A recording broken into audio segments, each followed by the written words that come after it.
Hello guys and welcome to पढ़ाई बड़ी। आज के इस लेक्चर में हम मॉडर्न इंडियन हिस्ट्री के एक बहुत इंपॉर्टेंट टॉपिक को स्टडी करेंगे जो कि है पीजेंट मूवमेंट। ठीक है, जितने भी पीजेंट मूवमेंट हुए अर्ली टाइम में या फिर बीच के टाइम में, बिफोर इंडिपेंडेंस या फिर पोस्ट इंडिपेंडेंस, हम उन सबको डिस्कस करेंगे।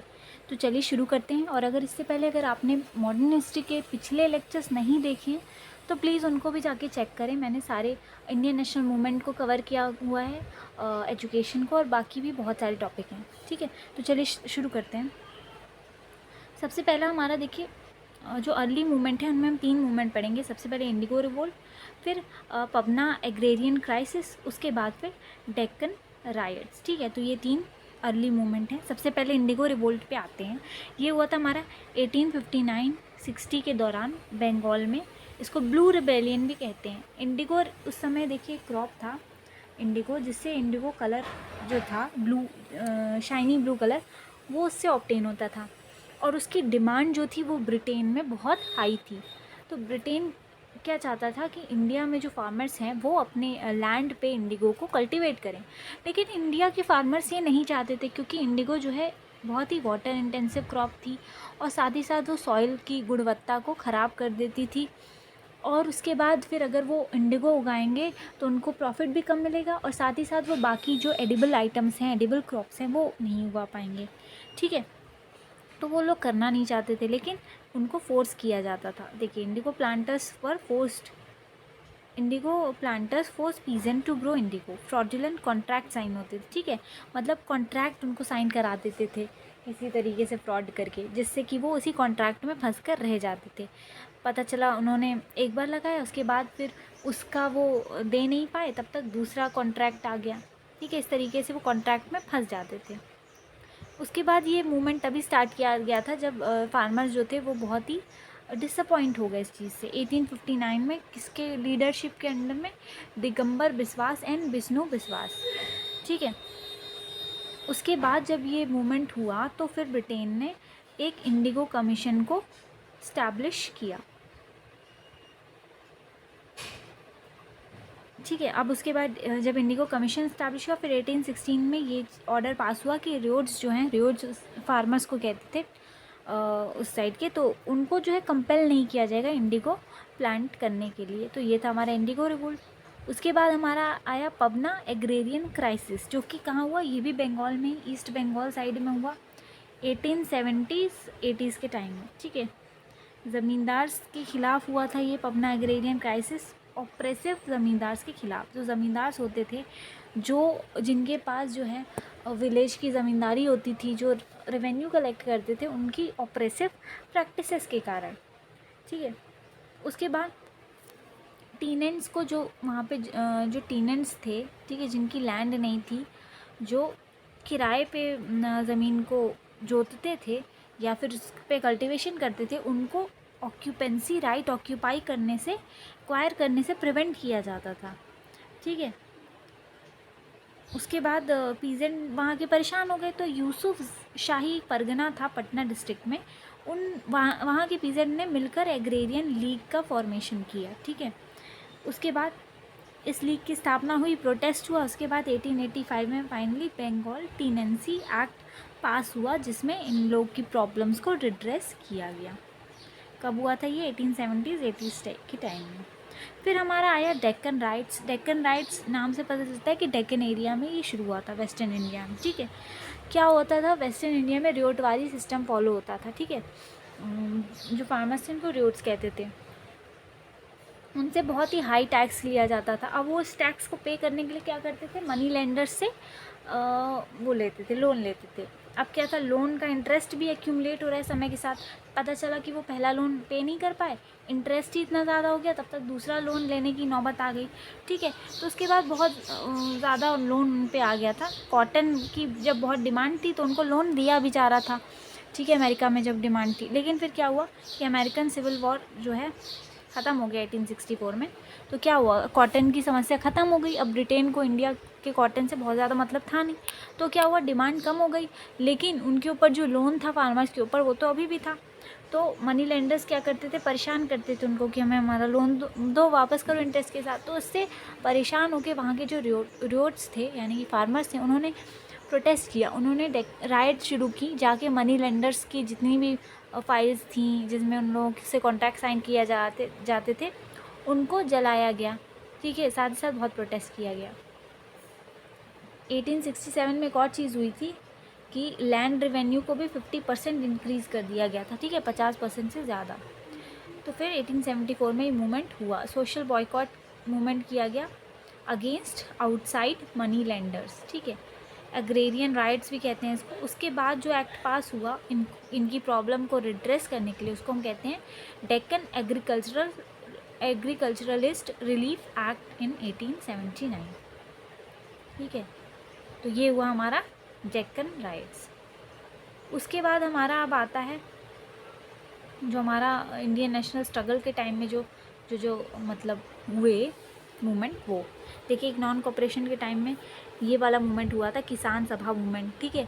और भी कई सारे मूवमेंट जो थे जो हमारे इंडियन नेशनल जो मूवमेंट था, स्वदेशी मूवमेंट या फिर नॉन कॉपरेशन, सिविल डिसोबीडियंस, इनके साथ ही साथ चल रहे थे, ठीक है। उसमें से एक मूवमेंट था किसान सभा मूवमेंट। इसका कहाँ था, पहले क्यों हुआ था ये, जो अवध एरिया था, जो लखनऊ वाला इलाका था, वहाँ जो ताल्लुकदार थे, ठीक है, वो क्या करते थे, जो कल्टीवेटर्स थे उनके ऊपर ऑपरेसिव प्रैक्टिसेस फोर्स करते थे, ठीक है। वही चीज़ हर जगह है कि जहाँ पे पीजेंट्स को फोर्स किया जा रहा है। मुख्य इसका केंद्र था यूपी में। यूपी किसान सभा फॉर्म हुई 1918 में, जिसके द्वारा गौरी शंकर मिश्रा और इंद्र नारायण द्विवेदी द्वारा। और उसमें कौन कौन से लीडर थे, देखिए मदन मोहन मालवीय जी थे, झिंगुरी सिंह, दुर्गापाल सिंह एंड बाबा रामचंद्र। अक्टूबर 1920 में अवध किसान सभा फॉर्म हुई। उसके बाद इन लोगों ने ये फैसला लिया कि जो बेदखली लैंड है, हाँ, जहाँ से फार्मर्स को ज़बरदस्ती निकाल दिया गया है, ऐसे बेदखली लैंड, उनको वो टिल नहीं करेंगे, उस पर वो खेती करने से मना करेंगे, ठीक है। और अनपेड लेबर जिनको हरी और बेगार कहा जाता था, वो करने से भी मना करेंगे, ठीक है। इसके सेंटर कहाँ कहाँ हुए, रायबरेली में, फैज़ाबाद में और सुल्तानपुर में। इसको अवध रेंट मूवमेंट एक्ट भी कहते हैं, ठीक है, इसके साथ साथ ही चला। तो ये हमने देखा, ये क्या था हमारा किसान सभा मूवमेंट। उसके बाद एक और मूवमेंट आया जिसे एका मूवमेंट कहते हैं, काफ़ी फेमस मूवमेंट है। इसका केंद्र कहाँ था, यूपी में ही, हरदोई, बहराइच और सीतापुर में। क्यों हुआ था ये, क्योंकि रेंट जो है वो 50% इंक्रीज़ कर दिए गए थे। ठेकेदार जो थे उनको ऑप्रेस किया जा रहा था, ठीक है। शेयर रेंट्स की प्रैक्टिसेस करवाई जा रही थी। उसके बाद इसमें लीडर कौन थे, मदारी, पासी और अदर लो कास्ट लीडर, ठीक है। तरीके से ये लो कास्ट लीडर वाला मूवमेंट था। उसके बाद हम आते हैं मापिला रिवोल्ट, जो कि कहाँ हुआ था, मालाबार रीजन, केरला में जो मालाबार रीजन है वहाँ हुआ था, अगेंस्ट द लैंड लॉर्ड्स, ठीक है। लैंड लॉर्ड्स हुआ मोस्टली जो कि क्या थे, सॉरी यहाँ पे ही गलत है, हिंदू थे। वहाँ पे जो किसान रह रहे थे, ठीक है, वो क्या थे, मुस्लिम थे, और जो लैंडलॉर्ड्स थे वो मेनली हिंदूज़ थे। तो उनके खिलाफ़ ये मूवमेंट चल रहा था। ये खिलाफत मूवमेंट के साथ ही मर्ज हो गया। इसमें जिन्होंने पार्टिसिपेट किया या इसका समर्थन किया वो कौन थे, गांधी जी, शौकत अली, मौलाना आज़ाद, ये तीनों थे। और इन्होंने इस मूवमेंट की मीटिंग को भी एड्रेस किया था। उसके बाद क्या था, अरेस्ट हो गया अली मुसालियार का अगस्त 1921 में, और इसने कम्यूनल ओवरटोन्स भी ले लिए थे, ठीक है। हिंदू मुस्लिम के बीच में कम्यूनलिज्म बढ़ा था इस दौरान। उसके बाद हम आते हैं दूसरे मूवमेंट के ऊपर, जो कि क्या है, बारदोली सत्याग्रह। ये कब हुआ था, 1926 में, सूरत में। कब हुआ था, जब वहाँ की अथॉरिटीज़ ने ये डिसाइड किया कि हम लैंड रेवेन्यू को 30% तक इंक्रीज़ कर देंगे। तो ये जाहिर सी बात है, जब इंक्रीज़ करेंगे तो वहाँ के फार्मर्स को ये नागवार गुजरा, तो उन्होंने प्रोटेस्ट किया। इसके बाद बारदोली इंक्वायरी कमेटी बिठाई गई, ठीक है। फरवरी 1926 में वल्लभ भाई पटेल जी ने मूवमेंट को लीड किया। उन्होंने 13 छावनीज़ बनाई, ठीक है, छावनी बनाई। बारदोली सत्याग्रह पत्रिका को डिस्ट्रीब्यूट किया। इंटेलिजेंस विंग बनाई, ठीक है, इंटेलिजेंस विंग बनाई कि जितने भी टीनेंट्स हैं वो फॉलो करें इस मूवमेंट के रिजोल्यूशन को। फिर जो है क्या हुआ था इसमें, के एम मुंशी जी, लालजी नारंगी जी ने बॉम्बे लेजिस्लेटिव असेंबली से रिज़ाइन कर दिया था इस दौरान, ताकि वो मूवमेंट को सपोर्ट दिखा सके, ठीक है।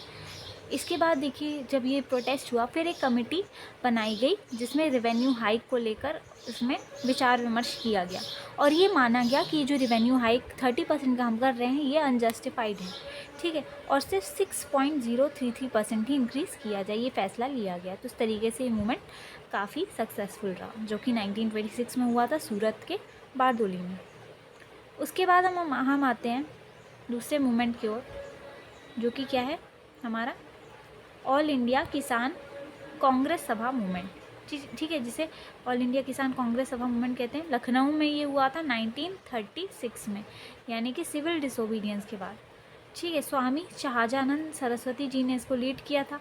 जनरल सेक्रेटरी कौन थे? NG रंगा थे, ठीक है। किसान मैनिफेस्टो और पीरियोडिकल लेकर आए इंदुलाल याग्निक, और AIKS यानी ऑल इंडिया किसान सभा और कांग्रेस ने अपने सेशन एक साथ किए थे फैज़पुर में 1936 में, ठीक है। उसके बाद देखिए जो आगे के मूवमेंट जो कांग्रेस मिनिस्ट्रीज़ के अंदर 1937-39 में क्या हुआ, ये लोग किसान कॉन्फ्रेंसेस ऑर्गेनाइज करते थे, ठीक है। किसानों की जो डिमांड थी उनको पेश करते थे और रिजोल्यूशन पास करते थे कांग्रेस मिनिस्ट्री। तो ये सारे वर्क हुए पीजेंट के लिए। उसके बाद हमारा जो आया आज़ादी के साथ क्या आया, तिभाग मूवमेंट 1946 में, आज़ादी के एक साल पहले। बंगाल प्रोविंशियल किसान सभा ने कहा कि फ्लड कमीशन की जो रिकमेंडेशन है तिभाग की, यानी कि 2/3 share to the bargadars instead of half share, ठीक है। पहले क्या होता था, हम हाफ शेयर जो था वो देते थे हम बर्गरदार को, यानी कि शेयर क्रॉपर्स को। उसके बाद फ्लड कमीशन की रिपोर्ट आई, उसने कहा कि हम 2/3 शेयर देना चाहिए हमें, ठीक है। बर्गरदार्स कौन थे? बर्गरदार जो थे वो ज्योतिदार से लैंड लेते थे और उन पे वर्क करते थे रेंट पर लेकर, ठीक है। तो जाहिर सी बात है उनका शेयर ज़्यादा होना चाहिए। इसका सेंटर क्या था इस मूवमेंट का? नॉर्थ बंगाल था, और राजवंशी कास्ट के लोग थे वो लोग, उन लोगों ने इसमें काफ़ी बढ़ चढ़ कर हिस्सा किया। ये एक लो कास्ट ट्राइबल ओरिजिन की कम्युनिटी थी। इस मूवमेंट में मुस्लिम ने भी पार्टिसिपेट किया, और इसके बाद बर्गरदारी बिल पास हो गया फाइनली, ठीक है। ये था हमारा तिभाग मूवमेंट। इसके बाद हमारा आज़ादी के बाद आया तेलंगाना मूवमेंट, जो कि अगस्त 1947 से सितंबर 1948 के बीच में एक साल तक चला। ये सबसे बिगेस्ट पीजेंट गुरिल्ला वॉर है मॉडर्न इंडियन हिस्ट्री का, जिसने कि 3000 से भी ज़्यादा विलेजेस को इफ़ेक्ट किया और 3 मिलियन पॉपुलेशन को इफ़ेक्ट किया, ठीक है। क्यों हुआ ये? क्योंकि देखिए वहाँ पे भी फोर्स लेबर जो होता था, वेथी जिसे कहते थे, वो मतलब वहाँ पे प्रैक्टिसेस होती थी, फोर्स एक्सप्लॉयटेशन होती थी देशमुख्स के द्वारा, जागीरदार्स के द्वारा, डोरास के द्वारा, ठीक है। ये डोरास क्या थे? वहाँ के लैंडलॉर्ड थे, ठीक है। फोर्स लेबर कराते थे ये लोग। तो फिर वहाँ के किसानों ने एक साथ विलेज संगम्स बनाए और अटैक करना शुरू किया, ठीक है। तो ये विलेज संगम वेथी कहाँ पर? तेलंगाना मूवमेंट में बिगेस्ट पीजेंट गुरिल्ला वॉर है ये। उसके बाद इस तरीके से आज हमने सारे मूवमेंट, पीजेंट मूवमेंट जो थे हमारे, हमने उसको डिस्कस कर लिया है। एंड आई होप आप लोगों को ये लेक्चर पसंद आया होगा। तो चलिए एक बार रिवीजन भी कर लेते हैं फटाफट। तेलंगाना मूवमेंट क्या था? बिगेस्ट पीजेंट गुरिल्ला वॉर अगस्त 1947 से सितंबर 1948 के बीच में हुआ। यहाँ पे देशमुख्स और जो वहाँ के लैंडलॉर्ड थे वो ऑप्रेसिव प्रैक्टिसेस, फोर्स लेबर कराते थे, जिसे वेथी बोलते थे। उसके बाद हमारा तिभाग मूवमेंट 1946 में। बंगाल प्रोविंशियल किसान सभा मूवमेंट ने कहा कि फ्लड कमीशन की रिपोर्ट को आप फॉलो करो, जिसमें 2/3 शेयर हमें बर्गरदार को देना चाहिए instead of 1/2 share. All India किसान कांग्रेस सभा 1936 में लखनऊ में स्वामी शाहजानंद सरस्वती जी के द्वारा हुई, ठीक है। उसके बाद फिर हमारा बारदोली सत्याग्रह 1926 में हुआ, जिसमें कि 30% रेवेन्यू हाइक किया गया उसके प्रोटेस्ट में। फिर बाद में से 6.033% कर दिया गया। 1926 में वल्लभ भाई पटेल जी ने इसको लीड किया था। उसके पहले हमारा मापिला रिवोल्ट हुआ था मालाबार रीजन में। मुस्लिम टीनेंट्स जो थे हिंदू लैंडलॉर्ड्स के खिलाफ ये हुआ था। खिलाफत मूवमेंट के साथ मर्ज हुआ। इसमें शौकत अली गांधी जी, मौलाना आज़ाद ने एड्रेस की थी यहाँ की मीटिंग। एका मूवमेंट 1921 में यूपी के हरदोई, बहराइच और सीतापुर ज़िले में हुआ। 50% इंक्रीज़ कर दिया गया था रेंट को, ठीक है। वही सब प्रॉब्लम मदारी पासी और अदर लो कास्ट लीडर ने इसमें पार्टिसिपेट किया। किसान सभा मूवमेंट अवध में हुआ था हमारा, यूपी इसका मुख्य केंद्र था 1918 में। लीड किसने किया? गौरी शंकर मिश्रा और इंद्र नारायण द्विवेदी ने। इसमें मदन मोहन मालवीय जी, झिंगुरी सिंह, दुर्गापाल सिंह और बाबा रामचंद्र जी भी शामिल हुए। ठीक है, अवध किसान सभा फॉर्म हुआ अक्टूबर 1920 में। रायबरेली, फैज़ाबाद और सुल्तानपुर भी मेजर केंद्र थे। इसके पहले हमारा डेक्कन राइट्स आए जो वेस्टर्न इंडिया में, वही जो हमारी कॉटन प्राइस बाद में डिक्रीज़ हो गए थे अमेरिकन सिविल वॉर जब ख़त्म हुआ उसके बाद। ठीक है, फिर रेवेन्यू भी हाई किया गया था 50%। सोशल बॉयकॉट मूवमेंट चलाया गया 1874 में।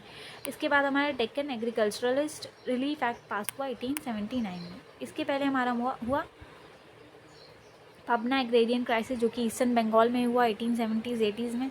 ठीक है, इसमें भी ऑपरेसिव प्रैक्टिसेस ज़मींदार फॉलो करते थे। यूसुफजाई परगना वाले किसानों ने एक साथ मिलकर एग्रेरियन रिफॉर्म किया।